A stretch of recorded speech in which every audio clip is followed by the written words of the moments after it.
रोम का साम्राज्य, एक ऐसी सुपर पावर जिसने पूरे 2000 सालों तक दुनिया पर राज किया। आज के इस ऐतिहासिक सफर में हम सीधा उसी दौर में चलेंगे जिसने इंसानी इतिहास को हमेशा के लिए बदल कर रख दिया।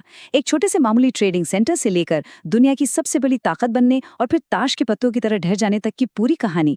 आइए इस दिलचस्प सफर की शुरुआत करते हैं।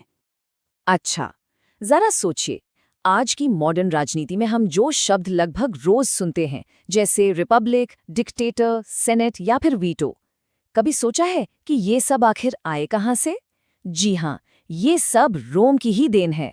रोम सिर्फ एक साम्राज्य नहीं था, इसने दुनिया को पहली मॉडर्न आर्मी और डेमोक्रेसी का एक ऐसा स्ट्रक्चर दिया जो अपने रिपब्लिक वाले दौर में करीब 5 सदियों तक पूरी कामयाबी से चला।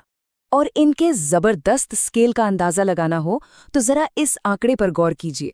अपने पीक पर इस धरती पर मौजूद हर 5वां इंसान एक रोमन नागरिक था। मतलब दुनिया की कुल आबादी का पूरे 20% हिस्सा सिर्फ एक ही साम्राज्य के अधीन था। ये सचमुच हैरान करने वाली बात है। एक ऐसा दबदबा जिसकी आज के समय में कल्पना करना भी मुश्किल लगता है। तो बिना बोरिंग तारीखों में उलझे इस पूरे विशाल सफर को 6 अहम हिस्सों में समझते हैं। रोम की शुरुआत, फिर रिपब्लिक का बनना और उसका फैलाव, जूलियस सीजर की धमाकेदार एंट्री, साम्राज्य की असली स्थापना, उस क्रूरता से लेकर स्थिरता तक का दौर और अंत में इसका बंटवारा और पतन। शुरुआत करते हैं हमारे पहले पड़ाव से। रोम की शुरुआत, मिथकों से परे, एक छोटे से ट्रेडिंग सेंटर से एक महान सभ्यता के जन्म की कहानी। एकदम शुरुआत में तो यहाँ राजाओं का ही राज था, लेकिन 509 बीसी में सब कुछ पलट गया। आखिरी राजा टार्किन द प्राउड के बेटे की ज्यादतियों से जनता इतनी भड़क गई कि उन्होंने सीधे तख्ता पलट कर दिया और यहीं से जन्म हुआ रोम के रिपब्लिक का। लेकिन यहाँ एक बड़ा पेंच था। सत्ता 2 धड़ों में बंट गई। पैट्रिशियंस, जो एकदम रईस और ताकतवर थे, और प्लीबियंस, जो आम मिडिल क्लास जनता थी। अमीर और गरीब की एक गहरी खाई ही आगे चलकर सदियों तक रोम में बड़े बड़े टकरावों का कारण बनी। आगे बढ़ते हैं दूसरे पड़ाव पर, रिपब्लिक का दौर और साम्राज्य का लगातार बढ़ता हुआ दायरा। 2 लाख, जरा इस नंबर को प्रोसेस कीजिए। 2 लाख, ये कोई आम आंकड़ा नहीं है, बल्कि रोम और शक्तिशाली कार्थेज के बीच हुई प्यूनिक वॉर्स की खौफनाक सच्चाई है। थर्ड प्यूनिक वॉर में तो रोम ने कार्थेज को पूरी तरह मलबे में तब्दील कर दिया था। शहर जलाकर राख कर दिया गया, करीब 2 लाख लोग मारे गए और जो बचे उन्हें गुलाम बना लिया गया। क्रूरता की सारी हदें पार हो गईं। और दिलचस्प बात यह है कि इस अकल्पनीय जीत के बाद रोम ने ग्रीक कल्चर और फिलॉसफी को पूरी तरह से अपनी सोसाइटी में समा लिया। और यहीं से एंट्री होती है हमारे तीसरे चैप्टर की, जूलियस सीजर का उदय। अब यह एक बहुत ही दिलचस्प चीज नोटिस करने वाली है। इतनी जबरदस्त जीतों के बावजूद रोम अंदर ही अंदर खोखला होने लगा था। लगातार विस्तार की वजह से राजनीतिक अस्थिरता आ गई थी और इसी उथल पुथल ने एक डिक्टेटर के लिए बिल्कुल परफेक्ट स्टेज तैयार कर दिया था। 30 लाख, जी हाँ 3 मिलियन, गैलिक वॉर्स के दौरान सीजर की आर्मी ने 30 लाख गॉल्स से सीधा मुकाबला किया। इस स्केल की जरा कल्पना कीजिए। 10 लाख लोग जंग में मारे गए और 10 लाख को गुलाम बना लिया गया।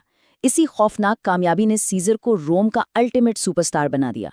लेकिन सत्ता में बैठे सेनेट की नज़रों में वो अब एक बहुत बड़ा खतरा बन चुका था। सेनेट ने सीजर को रोकने की हर मुमकिन कोशिश की, लेकिन सब बेकार। पहले तो सीजर, पॉम्पे और क्रैसस ने मिलकर एक अलायंस बनाया, पर जब एक जंग में क्रैसस की मौत हो गई तो पावर के लालच में पॉम्पे ने सीधे सेनेट से हाथ मिला लिया। फिर क्या था? 49 बीसी में सीजर ने सेनेट की सारी चेतावनियों को दरकिनार किया और अपनी आर्मी के साथ रूबिकॉन नदी पार कर ली। इस एक कदम ने रिपब्लिक का नामो निशान मिटाकर एक भयंकर सिविल वॉर की आग भड़का दी। इस सिविल वॉर में सीजर की जीत हुई और उसने खुद को जीवन भर के लिए डिक्टेटर घोषित कर दिया। लेकिन 15 मार्च 44 बीसी को इतिहास का सबसे बड़ा धोखा हुआ। 23, ये कोई रैंडम नंबर नहीं है, बल्कि उन शुरों के वार की गिनती है जो सीजर के शरीर पर किए गए थे, वो भी सेनेट की मीटिंग के बीचों बीच। और सबसे बड़ी हैरानी की बात, हमला करने वाले कोई बाहरी दुश्मन नहीं, बल्कि वही सेनेटर्स थे जिनके साथ वो काम करता था। यहाँ तक कि उसका सबसे करीबी माना जाने वाला ब्रूटस भी उनमें शामिल था। और जब सीजर की नज़र ब्रूटस पर पड़ी तो उसके आखिरी शब्द थे, ए टू ब्रूट, यानी तुम भी ब्रूटस। इसे एक धोखे ने सीजर की जान ले ली। मारने वालों को लगा था कि अब सत्ता उनके हाथ में आ जाएगी, लेकिन असल में सीजर की मौत ने रोम को एक बार फिर से पूरी तरह से अराजकता और खून खराबे में धकेल दिया। इसके बाद शुरू होता है हमारा चौथा हिस्सा, रोमन साम्राज्य की असली स्थापना, सीजर के बाद का बदला हुआ रोम। सीजर की मौत से जो पावर वैक्यूम बना, उसे भरने के लिए दो लोगों के बीच एक महामुकाबला हुआ। एक तरफ था सीजर का गोद लिया बेटा ऑक्टेवियन और दूसरी तरफ उसका ही दोस्त मार्क एंटनी। ऑक्टेवियन के अंदर सीजर की मौत का बदला लेने की भयंकर आग थी। फिर कहानी में एक बड़ा मोड़ आता है जब एंटनी इजिप्ट की रानी क्लियोपैट्रा के प्यार में पड़ जाता है।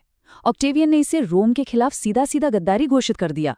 बैटल ऑफ एक्टिम में ऑक्टेवियन ने इन दोनों को बुरी तरह हरा दिया, जिसके बाद उन्होंने अपनी जान ले ली और ऑक्टेवियन बन गया रोम का इकलौता रूलर।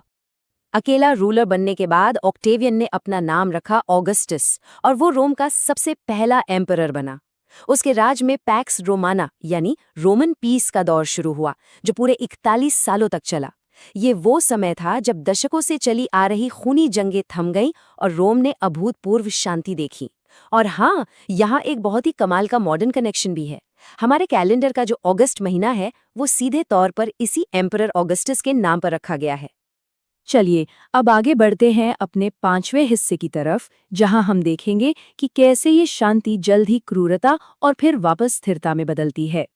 ऑगस्टस के बाद जो रूलर्स आए, जैसे कैलिगुला और क्लॉडियस, वो राज करने से ज्यादा अपनी अय्याशी और पागलपन के लिए मशहूर हुए। और फिर आया नीरो। आपने वो मशहूर कहावत तो पक्का सुनी होगी, रोम जल रहा था और नीरो चैन से बांसुरी बजा रहा था।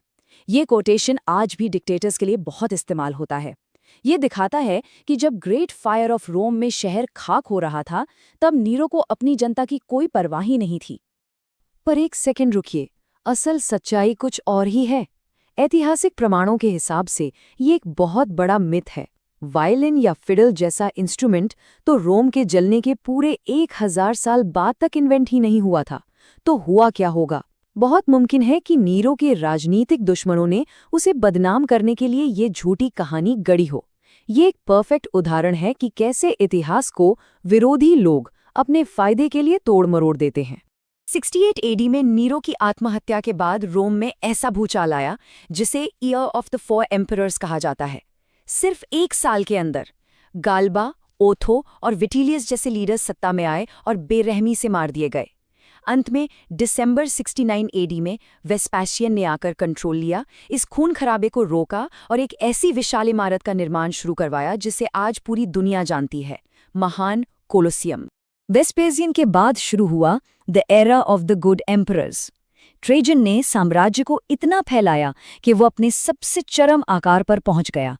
हेड्रियन ने मशहूर पैंथियन बनवाया और फिर आए मार्कस ऑरेलियस, एक स्टोइक फिलोसोफर एम्परर जिनकी किताब मेडिटेशंस आज भी दुनिया भर में पढ़ी जाती है।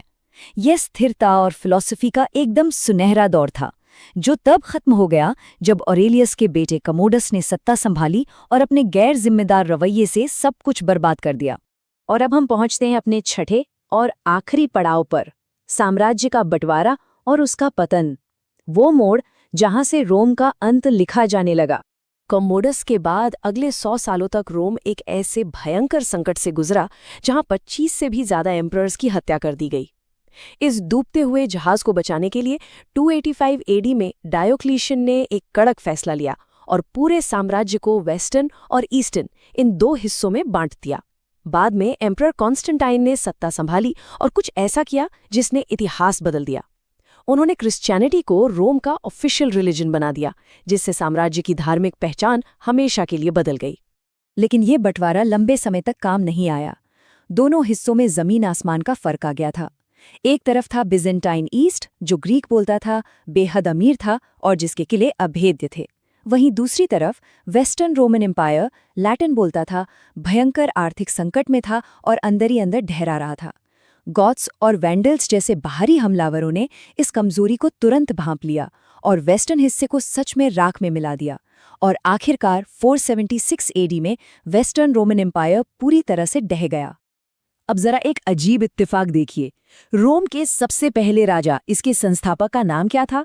रोम्युलस। और इतिहास के पन्नों में दर्ज रोम के आखिरी एम्परर का नाम क्या था? वो भी रोमुलस ही था। एक रोमुलस से शुरू होकर दूसरे रोमुलस पर खत्म होने वाले इस साम्राज्य का अंत भले ही हो गया हो, लेकिन इसकी गूंज आज भी हमारे आर्किटेक्चर, हमारी राजनीति और हमारी सोच में जिंदा है। तो चलिए एक सवाल के साथ इस चर्चा को यहीं खत्म करते हैं। एक साम्राज्य जो सदियों पहले मिट गया, उसका प्रभाव आखिर और कितने सालों तक हमारी मॉडर्न दुनिया को इसी तरह आकार देता रहेगा? जरा सोचिएगा इस बारे में।